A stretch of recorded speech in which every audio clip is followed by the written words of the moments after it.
Hello guys, Pavel here. Welcome to another quick tutorial. Today I would like to show you how to create a screenshot on Mac, and I think the best way to explain it is to show you the keyboard shortcut. So let's go to System Preferences, choose Keyboard, then Shortcuts and screenshots. So as you can see, there's few different options. We're not interested in the last one because this is for creating like a screencast, the whole video, which I'm actually doing now.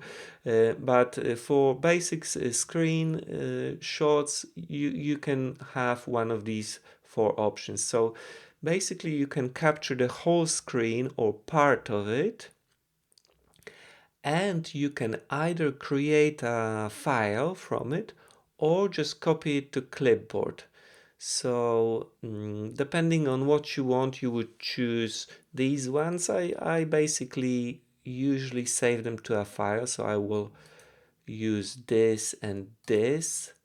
So let's have a look how it looks like. So I want to copy the selected area to the file. So Shift Command and 4. Let's say I want to copy this 3. Shift Command and 4. As you can see, the cursor changed. So when I press, I can select the area I'm interested in, and when I release, it will create a file. So the file is here. You can do basic editing here as well. You can, if you're not happy, you can bin it. But let's say you're happy with it, you press done.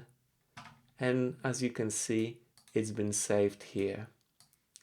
And let's do the whole screen now. And again, put it to the file. So Command Shift and now 3.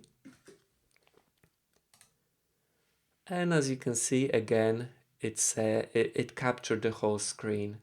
So you can edit it, you can send it to somebody. If you're not happy, you can put it to the bin, which I will do now.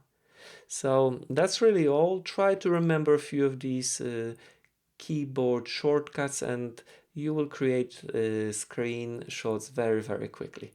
Thank you very much for watching, and I will see you in another tutorial. Cheers, bye bye.